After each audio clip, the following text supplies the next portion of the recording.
A few words about words. Um, so believe it or not, you can type words in Photoshop. It's not ideal. If you were designing a resume, Photoshop would be your last choice. However, there are some text tools that are pretty advanced. But first, it starts with using the type tool. Now, there are two types of type in Photoshop, what they call point type and paragraph type.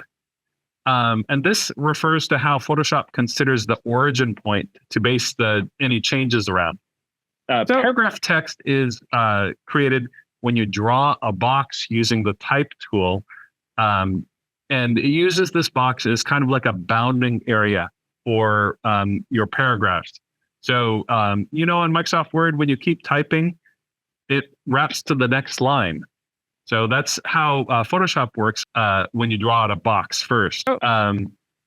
Point text has no bounding area. It can create text that falls outside of the image area, so be careful. So if you keep typing and you just clicked on the type tool, that creates point text, which is sometimes useful, especially if you have just a single word, because it makes it easy to center and reposition it if it's point text.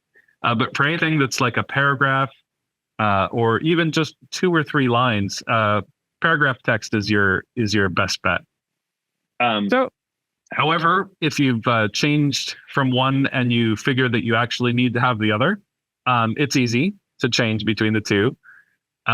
You just go to the type menu, and there's an option to convert to paragraph text or convert to point text. Text can be either horizontal or vertical, and there are 2 different tools there. And also type can follow a path. We will deal with that later in another assignment. But I just wanted to mention that a lot of times you'll see, text on a fancy path, not just going in a straight line. It is possible to do that in Photoshop, and we'll learn how to do that. To get types on a path, you need to draw a path first. You can do that either with the pen tool, or you can use the shape tool to generate a path. So there are all sorts of different things that you can put on a layer. One of them is shapes. So those are the shapes that we can draw. Rectangle, ellipse, triangle, polygon, lines, or custom shapes. So let's take a look at that. So let's work on this. Let's move to only good vibes. So we'll talk about a few things that are new. So I got my only good vibes. Okay, so right now this is not very impressive. This is the most generic font in the world. This is Arial Black, and I just have resized the text so that it's all kind of like all the same width. So if you look at it, change the type tool, and then click on the first line, you'll see it's 110.49 point. Up at the top, you see it's Arial Black, and then the point size is changing from line to line. So 98 points for the bottom line. So this is one way to get text that fills a space. You can actually just change the size of the text for each line. Anyway, so that is just kind of, like I said, just boring text. But the neat thing about this was it was outlined on her shirt. So it was not just boring text. And then there are things that were put on top of that outline. So let's see how we can do that. Let's move. I need to get to my panels here. All right. So with only good vibes selected, I'm going to double click to the right, not on the words, but on just to the right. And that'll bring up what they call the layer styles.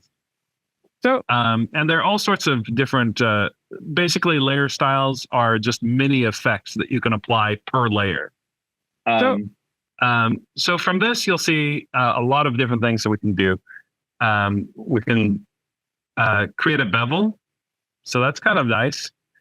And how I did that was I just clicked on the word bevel and emboss. And you'll notice there's a check mark that appeared just to the left of it. So I don't want the bevel emboss. So I'm going to uncheck that. What I want is actually stroke. So I have stroke selected there. And let's, well, you know what? This text is the wrong color. So this text is black, but we just want to see an outline. So what we can do is I'll just select all the text. And then I'll change the color by going to my options bar. And then there's, my little justify lines. And then just to the right of that is a black rectangle. Click on that. And let's change that to white. All right.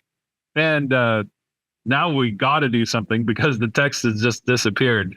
So, all right. So let's go back, and I'm going to add a stroke. Yep. And then I'll click on the word stroke, and that'll allow me to change some options. So first of all, let's make it a little bigger. And instead of doing inside, let's do outside. So when it says the position, and then we can resize it. It's not super thick, but it's also not really thin. The other options are good, but I'll change the color. Let's just change the color to black because I want it to stand out, be very visible. All right. So that is looking good. But what kind of set this design apart from me was she had little flowers on the edges of the words, and so I've created a group called Flower Mark.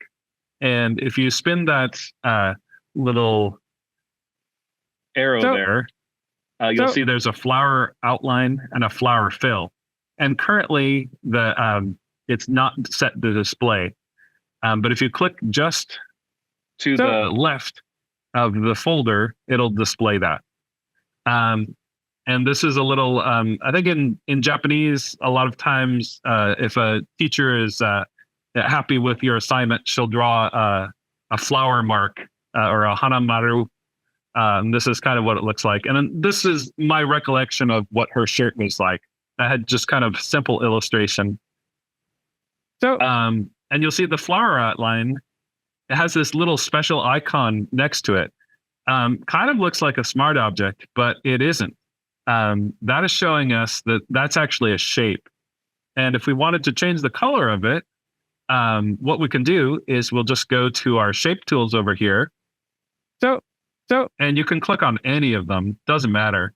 Right now it's set to the rectangle tool, which is different than the rectangular marquee tool. See how that's a dotted outline? This is a solid outline, and it has a bit of a fill to it. So those are shapes. And for instance, if I wanted to have a rectangle behind good, select the background first, and then draw a rectangle using the rectangle tool. And then I can change the fill with it selected. Change the fill there, and we'll make it a nice, okay, well, I don't know if that's nice. And then the stroke is currently set to no stroke. So see this little red, looks like the surfer's mark. So that's actually no stroke. So it's just got the green. And if I, this is actually not pixels. A path is actually, or rather a shape is a vector. Photoshop is primarily a raster program. So you're always dealing with pixels. However, there are some vector tools in Photoshop as well. Vector is an object that's drawn using mathematical representations of a curve. So it's using equations rather than remembering where each pixel is. So if we wanted to transform this with the shape tool, we can go from the angles, go from the sides. And we can rotate, kind of like transform. so, so, so, so, so. It's kind of looking neat. Didn't plan to do that, but okay. That's all right. All right, maybe that's all right. So, all right. So I need to get my flower colored. So I'm going to select that and then make sure I have any of the shape tools selected. Change the fill. I'm using the pastels. So do orange. So sure. Okay. And then I'm going to make sure that I have the folder for the flower mark selected, and I'm going to move it into place. Whoops. Oh, and that gets me every time. Okay, auto select layer. We want that turned off when you're dealing with folders. So all right. So I'll click on that, and now it moves together. So alrighty. And then maybe I want to change the position of this. So I'll transform it and then rotate it. That's looking good. All right. And I'm pressing Alt and then dragging on this. Okay. So what I can do is if I want a duplication of this, I can drag this folder down to the plus icon. And that gives me another folder. Flower mark copy, and I'll just make sure I have that selected, and I'll move it over to the D over here, and I want that a little smaller, so we'll change the size of that, and like that. Rotate it a bit, and then we'll make this a different color too. Pink. All right. And then one more time, just drag that folder to the plus to make another copy. And then use my move tool to move it below the V. And we'll transform that a little bigger. Yeah. Okay. Oh, and change the color. So I'll go to that. Choose the shape tool and purple, right? Okay. Great. That's pretty fun. so we have kind of an interesting image here.